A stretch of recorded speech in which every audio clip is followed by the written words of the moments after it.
दिल्ली पंजाब सर्वीकडे काय झालं की हे ऍडव्हर्टाइजमेंट जे असे दाखवतात, स्वतःच खराब करतात, दाखवतात आयसी हे करून वगैरे. तर ह्याच्यामुळे काय स्टुडंट अट्रॅक्ट होतो आणि तिथे जातो, त्याला नॉलेज वगैरे काय भेटत नाही. मोबाईल रिपेअरिंगची जी फील्ड आहे 3 पिलरवर आहे: मायक्रो सोल्डरिंग आणि हँड स्किल, सॉफ्टवेअर आणि स्कीमॅटिक. मायक्रो सोल्डरिंग म्हणजे नेमकं काय? सीपी आपण बाउंड करतो, हे करतो, कारण हे खूप लेवल 4चं काम आहे. पण त्याच्याखालून जम्पर घेणं हे सर्वात टफ टास्क आहे. म्हणजे सॅमसंगच्या फोन मध्ये आहे, वन प्लसचे आहे. त्याच्यासाठी मी स्पेशल सँडविच मदरबोर्ड रिपेअरिंग आणि हे हँड स्किल ह्याची स्पेशल ट्रेनिंग देतो मी त्याच्यामध्ये. येत्या काही कालावधीत मायक्रो सोल्डरिंग या क्षेत्रात काय बदल घडून येतील? जरुरी आहे ना की चायनामध्येच फोन मॅन्युफॅक्चर होईल. इंडिया आपला स्वतःचा एक ब्रँड बनवेल. सीपीयू क्लीन करण्यासाठी पण प्रिहीटर वगैरे आलेले आहेत. पण कोणा टेक्निशियनला माहित नाही, जे भरपूर असे आहेत की ते इन्व्हेस्ट करतात, त्यांना आयसी लेवलचं काम येतच नाही. त्याच्यासाठी एक प्रशिक्षणाची गरज आहे. हे एकूणच जे क्षेत्र आहे, तर याबद्दल काही गैरसमज आहेत का या क्षेत्रात येऊ बघणाऱ्यांच्या मनात? मी या फील्डमध्ये नाही, टेक्नॉलॉजीचा माझा काही संबंध नाही. एखादीच गोष्ट आपण जर 100 वेळा केली प्रॅक्टिस करून, तर त्याच्यामध्ये कोणी पण मास्टर बनू शकतो. 10वी-12वीची जी मुलं आहेत, ज्यांच्या नुकत्याच परीक्षा संपवून सुट्ट्या सुरू आहेत, तर ती मुलं सुट्ट्यांमध्ये म्हणून हा कोर्स परस्यू करू शकतात का? हा, करू शकतात ना. खूप छान आहे त्यांच्यासाठी हे. तर नमस्कार, व्हेरीफाईड एन्क्वायरीज या पॉडकास्टमध्ये मी रसिका आपल्या सगळ्यांचं मनपूर्वक स्वागत करते. आज आपण एका अशा व्यक्तीबरोबर हा पॉडकास्ट करत आहोत, ज्यांनी आपल्या कौशल्यातून स्वतःचं वेगळेपण सिद्ध केलंय. आकाश सूर्यवंशी, जे मोबाईल रिपेअरिंग क्षेत्रात मायक्रो सोल्डरिंग एक्सपर्ट आहेत. ते स्वतः एक्सपर्ट तर आहेतच, पण या क्षेत्रात येऊ पाहणाऱ्यांना ते प्रशिक्षण सुद्धा देतात. आज आपण त्यांच्याकडून जाणून घेणार आहोत मायक्रो सोल्डरिंगचं खरं तंत्र. नमस्कार सर. नमस्कार मॅडम. पॉडकास्ट मध्ये आपलं खूप खूप स्वागत. थँक्यू. आपल्या मूळ मुद्द्याकडे जाण्यापूर्वी आम्हाला तुमच्याविषयी थोडंसं जाणून घ्यायला आवडेल. हा वेगळा विषय, हे वेगळं क्षेत्र, तर याच्यामध्ये तुम्ही स्वतः पहिल्यांदा कसे आलात? कुठे लहानपणीच याची चाहूल तुम्हाला लागली होती का? आवड निर्माण झाली होती का? आणि पुढे हा प्रवास कसा घडत गेला, असं थोडंसं ऐकायला आवडेल. सांगायचं असं की मॅडम, माझी सुरुवातच ह्या फील्डमध्ये झाली, कारण फॅमिली बॅकग्राऊंडमध्ये माझे वडील जे आहेत त्यांची शॉप होती इलेक्ट्रॉनिक्सची, होलसेलची, स्पेअर पार्ट्सची. तर माझं फॅमिली बॅकग्राऊंडच ते असल्यामुळे मला या गोष्टी मध्ये आवड निर्माण होत गेली. त्याच्यामध्ये माझं बालपणच म्हणजे शॉपमध्येच जास्त मी टाइम स्पेंड केलेला आहे. त्याच्यामुळे मला या गोष्टींमध्ये, ह्या इलेक्ट्रॉनिक्समध्ये मला पहिल्यापासून इंटरेस्ट होता. आणि सोल्डरिंगचं बघायला झालं तर माझे पप्पा हे सर्व काम करायचे. आमच्याकडे टेक्निशियन पण होते. आणि जे सर्किटमध्ये जे कंपोनेंट्स लागतात, त्याचं आम्ही सेलिंग पण करायचो. तर ह्याच्यामध्येच माझं सर्व बालपण गेलं. त्याच्यानंतर मध्ये मग शाळेमध्ये पण मी ब्राह्मण विद्यालयामध्ये होतो ठाण्याला. त्याच्यामध्ये पण मी शाळेमध्ये जे सायन्स प्रोजेक्ट वगैरे असायचे, तर मी कारण मला सोल्डरिंगचं असेंब्लीचं स्किल बरोबर. असल्यामुळे, घरातून भेटल्यामुळे मी इतर स्टुडंटला पण मी ते टीच करायचो. आणि मी पण माझा पण फर्स्ट, सेकंड नंबर यायचा त्याच्यामध्ये. त्याच्यानंतर मला 9th स्टँडर्डमध्ये मला जिल्हास्तरीयवर अवॉर्ड पण भेटलं होतं. सागरी प्रदूषण दूर करणे ह्या संदर्भात मी एक बोट बनवली होती. त्या सर्व गोष्टी मी म्हणजे करत गेलो त्याच्यामध्ये. आणि नंतर मग मी स्किल डेव्हलप करत गेलो. जसं टाइम चेंज होत गेला, तसं टेक्नॉलॉजी डेव्हलप होत गेली, तसं मी माझे स्किल पण हे करत गेलो. मी तसं शिकत गेलो. जसे नवीन इन्स्टिट्यूशन आहेत इंडियामध्ये, हे स्किल शिकवतात. मी भरपूर इन्स्टिट्यूट फिरलो. त्याच्यानंतर थेअरी नॉलेज बघितली मी. त्याच्यानंतर आउट ऑफ कंट्रीचे जे काही म्हणजे युट्यूबर आहेत, हे मोठ्या स्केलवर काम करतात चायनामध्ये, बरोबर. त्यांच्याशी संपर्क केला मी. असं सर्व मिळून मग मी ते सर्व नॉलेज एकत्र करून मग मी नंतर ठरवलं की मी एक इन्स्टिट्यूट आता मी रन करू शकतो. कारण अच्छा. कारण मी बघतोय की जे स्टुडंट्स आहेत, त्यांना अर्धवटच नॉलेज भेटतंय. ते इकडे-तिकडे भटकतात आहेत. त्यांना हँड स्किल काय आहे, हे सर्व गोष्टी माहीतच नाहीये. आणि आपल्या इंडियामध्ये खूपच असे कमी इन्स्टिट्यूट आहेत, जी ही गोष्ट शिकवतात. आणि मोबाईल रिपेअरिंगमध्ये कसं असतं, ज्या फील्डमध्ये मी आहे, त्याच्यामध्ये ह्या मोबाईल रिपेअरिंगची जी फील्ड आहे 3 पिलरवर आहे ती. मायक्रो सोल्डरिंग आणि हँड स्किल आणि सॉफ्टवेअर आणि स्कीमॅटिक, ह्या 3 गोष्टी आहेत. पण खूपच असे क्वचित कमी इन्स्टिट्यूट आहेत, जे ह्या 3 गोष्टी तिथे एक्झिक्यूट करतात. कारण ह्या 3 गोष्टी एक्झिक्यूट करण्यासाठी त्यांना स्पेशलिस्ट पाहिजे, ज्यांना 15-15 वर्षाचा एक्सपिरियन्स आहे, 10 वर्षाचा. पण आता काय झालंय, दिल्ली पंजाब सर्वीकडे काय झालंय की हे ॲडव्हर्टाइजमेंट आणि खराब झालेले फोन स्वतःच म्हणजे असे दाखवतात, स्वतःच खराब करतात, दाखवतात आयसी हे करून वगैरे. तर ह्याच्यामुळे काय स्टुडंट अट्रॅक्ट होतो आणि तिथे जातो, त्याला नॉलेज वगैरे काय भेटत नाही.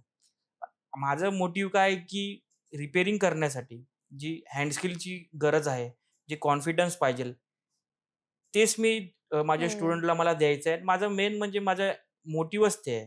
त्याच्यासाठी मग मी हे इन्स्टिट्यूट चालू केलं मी. खूप छान माहिती देताय तुम्ही तुमच्या इन्स्टिट्यूट विषयी. नवीन शिकू इच्छिणाऱ्या विद्यार्थ्यांसाठी हे फार महत्वाचं आहे. पण थोडंसं म्हणजे आता माझंच समजा उदाहरण घेतलं की माझी या क्षेत्राशी अगदीच तोंड ओळख आहे. बरोबर. मला पूर्ण हे क्षेत्र नवीन आहे. तर मायक्रो सोल्डरिंग म्हणजे नेमकं काय हे जरा क्लॅरिफाय करून तुम्हाला सांगता आलं तर सहज सोप्या पद्धतीने. सध्या काय आहे वर्ल्ड वाईड सर्वजण इलेक्ट्रॉनिक्स गॅजेट्स हे सर्व यूज करतात आणि अजून पण काय काय नवीन इन्व्हेन्शन होतच राहणार. पण इन्व्हेन्शन कितीही होत राहिलं तरी त्याच्यामध्ये पार्ट जे माउंट होणार ते सोल्डरचा यूज करूनच होणार, दुसरं तर काय नाही. आणि जेव्हा पण त्याच्यामध्ये मेंटेनन्सचं जेव्हा पण त्याच्यामध्ये काम येईल तेव्हा त्याला रिमुव्हिंग करणे, माउंट करणे ह्याच्यासाठी हँड स्किल असणे गरजेचं आहे. हे बघा, दोन प्रकारे मेंटेनन्स होतं. एक तर कंपनीत होतं, कंपनीमध्ये जे प्रोडक्शन मध्ये होतं ते रोबोटिकली होतं. पण ते जेव्हा मार्केटमध्ये सेल होतो फोन तेव्हा त्याला टेक्निशियन रिपेअर करतो, कारण कस्टमरकडे एवढा वेळ नसतो की तो कंपनीत देईल. 10-15 दिवस त्याचे वर्किंग डेज लागतील. हे सर्व त्याच्यामुळे तर आता एवढे सर्व टेक्निशियन भारतामध्ये आलेत आणि वर्ल्ड वाईड सर्वीकडेच आहेत. सर्व देशामध्ये मोबाईलचे टेक्निशियन आहेतच. आणि मी जे ट्रेनिंग देतो त्याच्यामध्ये काय आहे, मी डीप नॉलेज देतो. त्याच्यामध्ये हिटिंग काय असतं आणि आता जसं जसं नवीन नवीन टेक्नॉलॉजी आली आहे सोल्डरिंगमध्ये, नवीन नवीन त्याच्यामध्ये मशिनरी आल्यात, त्या सर्व कशा यूज करायच्या आणि सेफली कसं काम हे करायचं. आणि त्याच्यामध्ये मी हे शिकवतो की सोल्डरिंग ऍक्च्युली काय आहे, ते कशा प्रकारे काम करतं, त्याची स्पेशल थिअरीची मी ट्रेनिंग देतो. आणि त्याच्यामध्ये काय की हे सर्व ट्रेनिंग मी त्यांना दिल्याच्या नंतर त्यांना हा उपयोग होतो की ते फक्त मोबाईलशी संबंधित नाही, ते त्याच्यामध्ये ते टीव्हीचा रिमोट पण रिपेअर करू शकतात. त्याच्यामध्ये समजा एखादा कुठला पार्ट खराब असेल, त्याचा सेन्सर खराब होतो, क्रिस्टल खराब होतो, जसं गाडीचे BMWचे किचन्स आहेत त्याच्या आतमध्ये पण छोटे पार्ट्स लागतात, ते पण ते रिमूव्ह करू शकतो. कम्प्युटर झाले, त्याच्यानंतर टीव्हीचा मदरबोर्ड पण झाला. ह्या सर्व गोष्टी म्हणजे जिथे जिथे हे सर्व असेंब्ली आणि डिसअसेंब्ली पार्ट्स म्हणजे ज्या आपल्या रोजच्या जीवनातल्या अत्यावश्यक दैनंदिन गोष्टींमधले जे डिव्हाइसेस आहेत, आपला फोन असेल, आपण टीव्ही पाहतो त्याचा रिमोट, तर या सगळ्या गोष्टी रिपेअर करण्यासाठी जे स्किल्स लागतात त्या गोष्टी मायक्रो सोल्डरिंग मध्ये येतात आणि त्या तुम्ही शिकवता. त्या मी शिकवतो. पण बोलायचं हे आहे की मला की ते फक्त मोबाईलशीच रिलेटेड नाही. ते मोबाईलमध्ये तर मी एक्सपर्ट करतोच त्याला.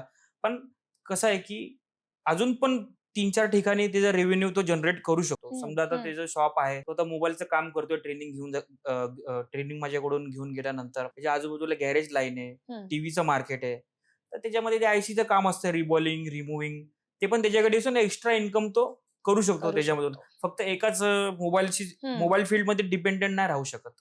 आणि ह्या सगळ्याची मायक्रो सोल्डरिंग, हँड स्किल्स, ह्या सगळ्याची आता आपल्या देशात काय परिस्थिती आहे किंवा पुढे जाऊन त्याची उपयोगिता कितीपर्यंत कशी असणार आहे साधारण, याबद्दल काही अंदाज? म्हणजे जे विद्यार्थी ऐकतायत त्यांच्यासाठी याचं महत्व आपण अधोरेखित करू शकतो या उत्तरातून. महत्व म्हणजे बघा, मोबाईल रिपेअरिंगचं शॉप तर आजकाल मला सांगतो मी तुम्हाला, हर एक 3रं-4थं दुकान मोबाईलचं आहे. ते लोक काय करतात, फक्त डिस्प्ले चेंज करतात, चार्जिंग कनेक्टर चेंज करतात आणि जेव्हा पण त्यांच्याकडे डेड रिस्टार्ट, हँग ऑन लोक प्रॉब्लेम येतो, त्याच्यासाठी सीपीयू रिव्हॉल्व करावा लागतो 99%. कारण त्याच्या मागे पण रिझन आहे. त्याच्यामध्ये रिझन हे की आपण मल्टिपल ऍप्लिकेशन यूज करतो आजकाल सर्वजण, स्नॅपचॅट हे ते, तर त्याच्यावरती सीपीयू वरती खूप लोड पडतो. त्याच्यामध्ये काय होतं, केमिकल रिएक्शन होऊन त्याचे जे बीजी आहेत, त्याचे जे कंपनीने जे त्याच्यामध्ये माउंट केलेलं सोल्डर आहे ते ड्राय होतं. मग आता ते ड्राय झाल्याच्या नंतर, खराब झाल्याच्या नंतर त्याला रिप्लेस करणं गरजेचं आहे. मग त्याचीच ट्रेनिंग आम्ही देतो. तो प्रॉब्लेम सॉल्व्ह होतो. पण तसं त्यांच्याकडनं रेव्हेन्यू जनरेट होतो, ह्याच्यातूनच रेव्हेन्यू जनरेट होतो. आणि हे जे काम आहे, हे काम खूप छान आहे. वर्ल्ड वाईड म्हणजे सगळ्यात छान काम आहे. जे सीपीयू रिबॉलिंग झालं, रिमुव्हिंग झालं, ह्याच्यामध्ये काय सगळ्यात पहिले जागा तुम्हाला छोटी लागते. एक छोट्याशा जागेत पण तुम्ही चालू करू शकता आणि भांडवल पण कमी लागतं ह्याला. आणि ह्याला असं काही शिक्षणाची अट वगैरे असं काहीच नाहीये. माझं असं मत आहे की घराघरामध्ये किंवा शाळेमध्ये स्टुडंट सर्वांना सोल्डरिंग म्हणजे मायक्रो सोल्डरिंग नाही, कमीत कमी म्हणजे जे बिलो एसएससी जे स्टुडंट आहेत त्यांना होल थ्रू सोल्डरिंग तरी आली पाहिजे. कारण समजा आपल्या घरामध्ये फॅन असेल, त्याला डिजिटल करायचं असेल तर ऑनलाईन अमेझॉनवर सर्किट भेटतं, पण त्याला सोल्डरिंग करून असेंबल कसं करायचं, ती सोल्डर आयरन कशी यूज करायची, ह्या सर्व गोष्टींची मी ट्रेनिंग देतो. आता मी त्याचा ऑनलाईन कोर्स पण म्हणजे लॉन्च करणार आहे लवकरच. त्याची वेबसाईटची लिंक डिस्क्रिप्शन मध्ये तुम्हाला भेटून जाईल. तुम्ही मगाशी बोलता बोलता म्हणालात की तुम्ही शाळेत असताना स्वतः ह्या सगळ्या तंत्रज्ञानाचा वापर करून जे तुम्ही तुमच्या वडिलांकडून शिकला होतात त्या सगळ्याचा उपयोग करून काहीतरी प्रोजेक्ट केला होता किंवा असं काहीतरी, तर आपल्या देशात बाकी बऱ्याच गोष्टींचं शिक्षण आहे किंवा सगळ्या गोष्टींची लहानपणापासून ओळख आपल्याला होते, पण ह्या ज्या गोष्टी आहेत आता प्रत्येकाच्या हातात फोन असतो, शाळेतल्या छोट्या लहानातल्या लहान मुलापासून सगळे फोन वापरतात, पण मग मोबाईल रिपेअर करण्याचं शिक्षण शाळांमध्ये दिलं गेलं पाहिजे का? ते आतापर्यंत का दिलं गेलं नाही? आणि तुमच्याकडून म्हणजे तुमचं त्यावर काय पर्सनल ओपिनियन आहे हे मला जरा जाणून घ्यायला आवडेल. प्रश्न तुमचा छान आहे. पण ह्याच्यात कसं असतं, की प्रत्येक मुलालाच मोबाईल रिपेअरिंग मध्ये इंटरेस्ट असेलच असं नाहीये. हा, पण नॉलेज असणं गरजेचं आहे. त्याचं एक बेसिक नॉलेज, डिस्प्ले चेंज करणे झालं, चार्जिंग कनेक्टर चेंज झालं. त्याच्यानंतर तो जेव्हा बाहेर पडतो तेव्हा त्याला असं वाटतं की चला इथे मला सोर्स भेटतो, तर ती गोष्ट तो एक्झिक्यूट करू शकतो. पण ह्याच्यामध्ये असं आहे की जरुरी नाही की फक्त मोबाईल फील्डमध्येच गेले पाहिजे. समजा कुठली कंपनी आहे जी मदरबोर्ड मॅन्युफॅक्चर करते, होल थ्रू सोल्डरिंग किंवा एसएमडी सोल्डरिंग, तिकडे पण त्याला जॉब भेटू शकतो. हे ट्रेनिंग घेऊन तो तिथे पण जॉब करू शकतो. कारण कंपनीमध्ये काय असतं, होल थ्रू सोल्डरिंग मध्ये काय आपण पार्ट माउंट करतो आणि त्याला सोल्डर करतो. अशा बऱ्याच काही कंपनी आहेत. समजा आता त्याच्याकडे शिक्षण जास्त नाहीये, सोर्स जास्त नाहीये, अशा काही कंपन्या जे हायर करतात, ज्यांना सोल्डरिंग येते, त्यांना पण मी ट्रेनिंग देतो. मग ते करतात. कोणाकोणाला असं आता घरी घरी पण त्यांना भेटतं म्हणजे काम. अशा छोट्या छोट्या कंपन्या आहेत मॅन्युफॅक्चर मदरबोर्डच्या, त्या अशा त्यांना रॉ मटेरियल देतात आणून. मग ते आपल्या घरी जसं जसं टाइम भेटेल पार्ट टाइम ते मदरबोर्ड आहे, छोटे बोर्ड ते असेंबल करतात आणि मग ते सबमिट करतात. त्याच्यातनं त्यांना रेव्हेन्यू जनरेट होतो. साधारण एक पुढच्या 5 वर्षात तुम्ही आता म्हणालात की ज्या मुलांना इंटरेस्ट आहे त्यांनी याच्यात इंटरेस्ट घेतला पाहिजे, त्यासाठी शाळांनी हा कोर्स ज्यांना इंटरेस्ट आहे त्यांच्यासाठी ठेवला पाहिजे. समजा जर असं झालं किंवा तुमच्यासारख्या ज्या इन्स्टिट्यूट आहेत तिथून शिक्षण घेऊन मुलं या सगळ्याचं बाहेर पडली, तर येत्या काही कालावधीत मायक्रो सोल्डरिंग या क्षेत्रात काय बदल घडून येतील किंवा आपल्या देशात त्याचं स्टेटस काय असेल? स्टेटस म्हणजे सांगतो ना बघा, स्टेटस काय असेल. जरुरी आहे ना की चायनामध्येच फोन मॅन्युफॅक्चर होईल. इंडिया आपला स्वतःचा एक ब्रँड बनवेल. बघा, फेसबुक झालं, भरपूर काही गोष्टी अशा झाल्या बाहेरच इन्व्हेंट झाल्यात. इंडियात काय नाही झालं, कारण त्यांना बरोबर एक अनुकूल वातावरण नाही भेटलं. त्यांना आपल्याकडे टॅलेंटची कमी नाहीये. बरोबर. आपल्या भारतात 4 धर्म इन्व्हेंट झालेत. म्हणजे विचार करा तुम्ही की आपल्याकडे बुद्धिमत्तेची काही कमीच नाहीये. फक्त काय सोर्स आणि अनुकूल वातावरण नाही. ते जर का भेटलं तर असे असे गॅजेट बनवतील आपल्या इंडियामध्ये, म्हणजे ते नेक्स्ट लेवल असेल. पण त्यांना ट्रेनिंगच नाही भेटत आहे. त्यांना हाय काय माहित नाही. ते लोक कुठून सोर्स शोधतात बाहेरून. ते बाहेरूनच इतक्या वर्ष झाले. जेव्हा आता मी सांगतो तुम्हाला, जेव्हापासून हे डिजिटल टेक्नॉलॉजी आली आहे, नॅनो टेक्नॉलॉजी आली आहे, त्यापासून ते सोर्स बाहेरूनच ते तिथूनच ट्रेनिंग घेतात. आपल्या इंडियामध्ये त्याचं काय एज्युकेशन मध्ये त्याचे इम्प्लिमेंटेशन खूपच कमी आहे. हा, मोठे मोठे एज्युकेशनल हब आहेत, पण ते सर्वसामान्यांना नाही परवडत. बरोबर. हा, मग माझं असं मत आहे की कमीत कमी त्यांना ह्या गोष्टी मी इंट्रोड्यूस तर करून देऊ, की कारण समजा हे टॉपिक त्यांना कळलं तर ते स्वतःच पुस्तकं वाचून किंवा हे करून रिसोर्स हे करून ते त्याच्यामध्ये काहीतरी करतील. किमान गोडी निर्माण होईल. गोडी निर्माण. असं जरुरी नाही की माझ्याकडेच ट्रेनिंग घ्यायला. ते माझं ते दुसरीकडून कुठून पण शिकतील. त्यांना ते कारण आपल्याकडे काय सिलेबस मध्ये किंवा हे सर्व इंट्रोडक्शन आहेच नाही. DIY प्रोजेक्ट काय असतं, हे सर्व काय गोष्टी असतात. फक्त काय ते आपलं एज्युकेशन ह्याच्यामध्ये काय फक्त धडे आणि तेच आहे. त्याच्यामध्ये करेक्ट. टेक्नॉलॉजीचं काय इम्प्लिमेंटेशन खूप कमी आहे. जसं जापानमध्ये, चायनामध्ये लहान वयापासूनच त्यांना टेक्नॉलॉजीची आवड निर्माण करतात. तर माझं असं मत आहे की हे सर्व गोष्टी मी बघतो. त्याच्यासाठीच मी हे सर्व कोर्स वगैरे स्कूल स्टुडंटसाठी मी लॉन्च केलेले आहेत. आणि राहिला प्रश्न, आता मला जे मेन काम करायचं आहे, मोबाईल रिपेअरिंगचे जे टेक्निशियन आहेत त्यांना जे रिपेअरिंगचं जे काम आहे ते, आता बघा भरपूर असे आहेत की ते इन्व्हेस्ट करतात, मोबाईल रिपेअरिंग शॉप रन करतात. टेक्निशियन काय करतो, त्यांच्याकडे फक्त जसं मी मगाशी सांगितलं डिस्प्ले वगैरे चेंज करतात, हे करतात, पण त्यांना आयसी लेवलचं काम येतच नाही. त्याच्यासाठी एक प्रशिक्षणाची गरज आहे, शास्त्रोक्त शिक्षणाची गरज आहे. आणि त्याच्यामध्ये काय की कोणाला ना 10 वर्ष जरी झाले ना तरी पण तो नाही करू शकत. तो का नाही करू शकत, कारण त्यांच्यासमोर कधी कोणी व्यवस्थितपणे त्यांना ते करून दाखवलंच नाही सक्सेस की अशा प्रकारे होतं. युट्यूबवर भरपूर व्हिडिओ आहेत, पण त्याच्यामध्ये ते हाईड करतात. पण ते समोरासमोर आपण एक्सप्लेन करून नीट व्यवस्थित त्यांना नॉलेज देऊन जेव्हा सांगू, तेव्हा ते त्यांच्या ब्रेन मध्ये इम्प्लांट होणार. आणि मी तेच काम करतो माझ्या इन्स्टिट्यूटमध्ये. मी तेच शिकवतो त्यांना, लाईव्ह करून दाखवतो त्यांना कसं करायचं, काय करायचं. मी एक्झॅक्टली आता याच प्रश्नाकडे येणार होते. तुमच्या या सगळ्या प्रवासाबद्दल, मायक्रो सोल्डरिंग, हँड स्किल्स याबद्दल आपण जाणून घेतलं, पण आता थोडंसं इन्स्टिट्यूट विषयी आपण, मला वाटतं तुमच्या विस्ताराने बोललं पाहिजे. हो, बरोबर. तर आपल्या इन्स्टिट्यूटमध्ये थेरी आणि प्रॅक्टिकल आता ही जी गोष्ट आहे जी शिकवली जाते ती खूप प्रॅक्टिकल बेस्ड आहे. हो. तुम्ही पाठांतर किंवा वाचन असं याच्यामध्ये होऊ शकत नाही. नाही. तर विद्यार्थ्यांसाठी तुम्ही थोडंसं असं सांगावं की काय हिशोब आहे आपल्या इन्स्टिट्यूटमध्ये प्रॅक्टिकल आणि थेअरीचा आणि कशा पद्धतीने मुलांना ते सगळं करून बघण्याची संधी उपलब्ध करून दिली जाते. जसं की इन्स्टिट्यूटमध्ये तुम्ही बोलता थिअरी मी पूर्ण शिकवतो. जोपर्यंत त्यांना थिअरी पूर्ण येत नाही 2-3 दिवस थिअरीची क्लास चालते. आणि थिअरी एकदा त्यांना आली ना, मग त्याच्यानंतर कसं त्यांना टेम्परेचरचं जे फिजिक्स आहे हे त्यांना कळतं. मग बरोबर. ते बरोबर ती मदरबोर्डवर ते लोकं जे हम्म. इक्विपमेंट आहे, एस-एम-डी, हॉट एअर गन, मग ते बरोबर त्याच्यावरती ते मी जसं त्यांना सांगतो तसं ते एक्झिक्यूट करतात त्याच्यामध्ये. नाहीतर नवीन टेक्नॉलॉजी आली जसं मदरबोर्ड प्रीहीटिंग करणे, आताची म्हणजे आता हे सर्व ट्रेंडिंगमध्ये चालू आहे. सीपीयू क्लीन करण्यासाठी पण प्रीहीटर वगैरे आलेले आहेत. अच्छा. पण कोणा टेक्निशियनला माहित नाही. जे ट्रेडिशनल वेनेच ते आता पण काम करतात. तर हे अशा प्रकारे त्याच्यामध्ये आलेले आहेत. हे प्रीहीटर आहेत.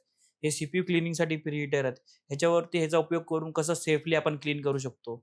कारण आता ट्रेडिशनल इक्विपमेंट यूज करून टाइम त्याच्यामध्ये वेस्ट होतो. दुसरं काय नाही. त्याच्यामध्ये रिस्क पण असते. ह्याच्यामध्ये कसं एक पर्टिक्युलर टेम्परेचर ह्याच्यामध्ये फिक्स आहे, कॉन्स्टंट, आणि त्याच्यामध्ये तो आपला आयसी खराब पण होत नाही. बरोबर. ह्या सर्व गोष्टी मी शिकवतो तिथे माझ्या इन्स्टिट्यूटमध्ये. स्टुडंट्सना सगळं करून बघण्यासाठी प्रॅक्टिकल गोष्टी त्यांना करायला दिल्या जातात. म्हणजे जे आपण म्हणतो की हँड्स ऑन एक्सपिरियन्स जो आहे तो तिथे तुमच्या इन्स्टिट्यूटमध्ये विद्यार्थ्यांना मिळतो. ही खूप चांगली गोष्ट आहे आणि असं शिक्षण खरं तर गरजेचं आहे असं मला वाटतं. पण मला एक असा प्रश्न असा विचारायचा आहे की हे जे सगळे डिव्हायसेस असतात म्हणजे आयफोन असेल, लॅपटॉप असेल किंवा इतरही, तर याच्यामध्ये सारखे व्हर्जन्स नवे येत असतात. सारखे बदल घडत असतात. तर त्यानुसार अर्थात त्याच्या रिपेअरिंगचं पण सगळं गणित बदलत असेल. बरोबर. तर मग आपल्या इन्स्टिट्यूटमध्ये त्यानुसार सिलेबसमध्ये सातत्याने तसा बदल केला जातो. टेक्नॉलॉजी अपग्रेड करतो. जसं मी आता दाखवलं की आता नवीन प्रीहीटर आलेत, नवीन बेड्स आलेत, भरपूर काय नवीन इक्विपमेंट्स येत असतात. मी त्याच्यावरती अपडेट घेत असतो. मी तसं मी स्टुडंटला पण देतो आणि माझा जे ग्रुप आहेत स्टुडंटचे ज्यांना मी आतापर्यंत ट्रेनिंग दिली मी त्यांना पण ते सर्व नॉलेज मी प्रोव्हाइड करत असतो. कम्युनिटी माझी आहे त्याच्यामध्ये मी त्यांना पोस्ट करतो हे सर्व गोष्टी. म्हणजे असं नाही की ट्रेनिंग घेऊन गेला की हे झालं. मी त्यांच्याशी कम्युनिकेट असतो त्यांच्यासोबत आणि त्यांना नवीन काय टेक्नॉलॉजी किंवा काय व्हिडिओ आला, काय गोष्टी आल्या तर मी त्या पोस्ट करत असतो त्यांच्यासाठी. हँड स्किलमध्ये आता जसं मी बोललो प्रीहीटर आलाय, आता मी त्यांना सांगतो की हा प्रीहीटर चांगला आहे, हा मी स्वतः यूज करतो, हा तुम्ही घ्या. मग ह्या गोष्टी मी प्रोव्हाइड करतो त्यांना. म्हणजे हे स्पेशल कोण इन्स्टिट्यूटमध्ये नाही देत की एकदा समजा तो ट्रेनिंग घेऊन गेला तर मग त्यांना फॉलोअप नाही घेत, पण मी फॉलोअप घेतो. हे स्पेशल आहे माझ्या इन्स्टिट्यूटचं. बरोबर. एक असं आहे की टेक्निकल गोष्टींचं शिक्षण असतं ते पुरुषांसाठीच आहे असा एक समज असतो किंवा मागच्या काही वर्षात ते तसं चित्रही दिसत होतं म्हणून. पण आपल्या इन्स्टिट्यूटमध्ये मुलींसाठी सुद्धा काही वेगळं प्रोव्हिजन आहे जर कुठल्या मुलींना ऍडमिशन घ्यायचं असेल या कोर्ससाठी तर असं? नाही, असं काय जेंडर स्पेसिफाय काय असं काय नाहीये. म्हणजे मुली पण येऊ शकतात शिकायला आणि असं सांगायचं मला की वर्ल्ड वाईड तुम्ही बघाल तर चायनाचंच घ्या ना. चायनामध्ये पण जे फास्टेस्ट सीपीयू रिमूव्ह करून ते पण ॲपल सारख्या फोनचा रिमूव्ह करून, रिबॉल्व करून, क्लीन करून लावतात आणि ते कॉम्पिटिशनमध्ये फर्स्ट पण येतात. म्हणजे मला असं बोलायचं की जेंडर स्पेसिफाय काय नाही असं. मुली पण ह्याच्यामध्ये आहेत पुढे भरपूर आणि मला असं वाटतं काय इंडियामध्ये पण होऊ शकते ह्या गोष्टी. माझं असं मत आहे. पण ते त्यांना ह्या सर्व गोष्टी माहीतच नाही. त्याच्यासाठी तर हे सर्व मी करतोय, इंट्रोड्यूस करतोय त्यासाठी. बघू आता भविष्यामध्ये होईल त्याचा परिणाम आपल्याला दिसेल. नक्कीच. मला असं विचारायचंय आपल्या इन्स्टिट्यूट विषयीच हा प्रश्न आहे की विद्यार्थी जे शिकून बाहेर पडतात त्यांच्यासाठी काही प्लेसमेंट्स किंवा त्यांना कुठे जॉब आपल्या इन्स्टिट्यूट मार्फत काही लीड्स मिळवून देतो आपण असं काही आपल्याकडे आहे? चांगला प्रश्न आहे. बघा माझ्याकडे स्टुडंट येतात शिकायला, बरोबर आहे. मी त्यांना बरोबर मॉनिटर करतो की हे एक तर काम कसं आहे माहिती आहे का मॅडम, हे जुनूनवालं काम आहे. म्हणजे सातत्याने ते एकच गोष्ट करत राहील तेव्हाच त्याच्यात एक्सपर्ट बनतो, बरोबर आहे. ते मला त्याच्यामध्ये दिसतं तेव्हाच मी त्याला बोलतो की मग मी स्वतःच रिकमेंड करतो. माझ्याकडे समजा विचारतात तुमच्या इन्स्टिट्यूट कडून आम्हाला टेक्निशियन हवेत, तर मी स्वतःच रेकमेंड करतो. पण तो कसा आता फ्रेशर आहे, तो आताच शिकलाय. शिकल्याच्या नंतर त्याला कुठल्या तरी एका छोट्या दुकानावर किंवा स्वतःच काय एक 1-1.5 वर्ष 6 महिने त्याला एक प्रॅक्टिस करावं लागते. त्याच्यानंतर तो स्वतःच इतका हुशार होऊन जातो की तो स्वतःच रिसोर्स वगैरे शोधतो. आणि नाहीच जर आहे शोधत तर इथे मुंबईमध्ये बोला तुम्ही भरपूर असे मोबाईलचे शॉप वगैरे आहेत. तिथे मी भरपूर असं स्टुडंट्सला मी जॉब प्लेसमेंट करून दिलेली आहे. त्याच्यामध्ये मोबाईल सेल्स झालं, रिपेअरिंग झालं, त्याच्यानंतर आयसीचं काम झालं. आणि माझ्या इन्स्टिट्यूटमध्ये जे स्टुडंट सर्व येतात ना, त्यांना मी फक्त रिपेअरिंग तर हे हँड स्किलची ट्रेनिंग देतोच मी, पण त्यांना मी सेल्सचे ट्रेनिंग देतो, हाऊ टू सेल मोबाईल. त्याच्यानंतर मार्केटिंगची ट्रेनिंग देतो. हे सर्व गोष्टी का कॉन्फिडन्स का बिल्ड करतो? नुसतं स्किल्स येणं पण काय कामाचं नाही. कम्युनिकेशन स्किल पण पाहिजे ना, बोलता आलं पाहिजे. कारण आपण पब्लिक डोमेन वरती ह्या गोष्टी रन करतो ना, बिझनेस. असं कुठे हे नाही ना मार्केटमध्ये. मग त्याच्यामुळे काय ते कॉन्फिडन्स बिल्ड होतो त्याला, मग ते सक्सेस होतात. आता 90% जे स्टुडंट माझ्याकडून शिकून जातात, तर हैदराबादला आहे, अशा वेगवेगळ्या काश्मीरवरून आहेत. ते आता म्हणजे व्यवस्थित बिझनेस रन करतात. त्यांना मी 3-4 प्रकारे रेव्हेन्यू जनरेट करायच्या गोष्टी पण शिकवल्यात. मार्केटिंग स्किल शिकवल्यात, कम्युनिकेशन स्किल शिकवल्यात. त्याच्यामुळे त्यांच्यात कॉन्फिडन्स बिल्ड होतो आणि ते स्वतःच मग काय प्रॉब्लेम असेल स्वतःच मार्ग शोधून काढतात त्याचा. बरोबर. इन्स्टिट्यूटमध्ये आपल्या काही बाहेरच्या स्टुडंटसाठी किंवा इतरही काही स्टुडंटसाठी ऑनलाईन कोर्सचं काही प्रोव्हिजन केलेलं आहे किंवा नवा एखादा कोर्स त्याची माहिती विद्यार्थ्यांपर्यंत पोहोचवली तर बरं होईल. मी आता वेबसाईट लॉन्च केलेली आहे, त्याच्यामध्ये तुम्हाला स्पेशल अंडर सीपीयू एक जम्पर असतो. सॅमसंगच्या फोनमध्ये झालं किंवा इतर काही फोनमध्ये ह्या गोष्टी कोण करत नाहीत. कारण सीपीयू जो आहे, सीपीयू आपण बाउंड करतो, हे करतो, कारण हे खूप लेव्हल 4चं काम आहे. पण त्याच्या खालून जम्पर घेणं हे सर्वात टफ टास्क आहे. म्हणजे मोबाईल रिपेअरिंगमध्ये बोलाल तुम्ही की ज्याला हे काम आलं, सीपीयू खालून जम्पर घेऊन, त्यांना अंडर सीपीयू जम्पर घेऊन जर त्यांनी ते सक्सेस केलं, म्हणजे ते त्याचा दी एंड झाला, असं माझं मत आहे. त्याच्यापुढे रिपेअरिंग काही राहत नाही. तर ह्या गोष्टी सर्व ट्रेनिंग देतो आणि ह्याचा कोर्स पण मी ऑनलाईन ठेवलेला आहे. माझा www.smtexpert.com वरती ठेवलेला आहे कोर्स मी हा. त्याच्यामध्ये एमएमसी प्रोग्रामिंग पण आहे आणि स्पेशल सँडविच मदरबोर्ड, आता जे नवीन टेक्नॉलॉजी चालू आहे, सँडविच मदरबोर्ड ट्रेंडमध्ये आहे. जसं सॅमसंगच्या फोनमध्ये आहे, OnePlusचे आहे, OnePlus 9 हे सर्व सिरीजचे. त्याच्यासाठी मी स्पेशल सँडविच मदरबोर्ड रिपेअरिंग आणि हे हँड स्किल ह्याची स्पेशल ट्रेनिंग देतो मी त्याच्यामध्ये. आणि अँड्रॉइड हँड स्किल ट्रेनिंगचं तर माझं पहिल्यापासून चालूच आहे. अँड्रॉइडची हँड स्किलची मी ट्रेनिंग देतच आहे. पण ह्या गोष्टी मी आता ऍड ऑन केलेल्या आहेत. रिक्वायरमेंट आहेत, मला इन्क्वायरीज येतात आणि ह्या गोष्टी मला पण एक्सपिरियन्स आहे, म्हणून मग मी एक्झिक्यूट केल्या ह्या गोष्टी माझ्या इन्स्टिट्यूटमध्ये. या गोष्टींमुळे वेगवेगळ्या ठिकाणावरून विद्यार्थी या कोर्ससाठी जॉईन होऊ शकतात, ही अतिशय चांगली गोष्ट आहे असं मला वाटतं. मला असं तुम्हाला विचारायचं आहे, आपल्या पॉडकास्टच्या शेवटच्या टप्प्याकडे येण्यापूर्वी, हे एकूणच जे क्षेत्र आहे मायक्रो सोल्डरिंग, मोबाईल रिपेअरिंग किंवा हँड स्किल्स, तर याबद्दल काही गैरसमज आहेत का या क्षेत्रात येऊ बघणाऱ्यांच्या मनात किंवा एकंदरीतच, आणि ते या पॉडकास्टच्या निमित्तानं तुम्हाला दूर करण्याची संधी आहे, तर तुम्ही काय सांगाल याविषयी? स्टुडंटच्या मनामध्ये जो गैरसमज झालेला आहे की मी ह्या फील्डमध्ये नाही आहे, माझं फॅमिली बॅकग्राऊंड नाही आहे, मी टेक्नॉलॉजीचा माझा काही संबंध नाही, पण तशा स्टुडंटलाच मी एकदम सोप्या भाषेमध्ये ही गोष्ट, हे जे थिअरी आहे, प्रॅक्टिकल आहे, हे कसं त्याच्यामध्ये कसं एक्झिक्यूट करायचं, कसं त्याच्यामध्ये मास्टर बनायचं, कशी प्रॅक्टिस करायची, त्याच्यामध्ये कसं नॉलेज ॲक्वायर करायचं, ह्या गोष्टी मी शिकवतो. त्याच्यामुळे काय, त्याला एकदम सहज आणि सोप्या पद्धतीने तो नॉलेज ॲक्वायर करून त्याच्यामध्ये सक्सेस भेटू शकते. कोणाला पण का नाही भेटणार? समजा आपण एखादी गोष्ट आपण मन लावून केली, एखादीच गोष्ट आपण जर 100 वेळा केली प्रॅक्टिस करून, तर त्याच्यामध्ये कोणी पण मास्टर बनू शकतो. ही नॉर्मल गोष्ट आहे. तर बरोबर, हेच गोष्ट सर्वांना मला सांगायची आहे. करेक्ट.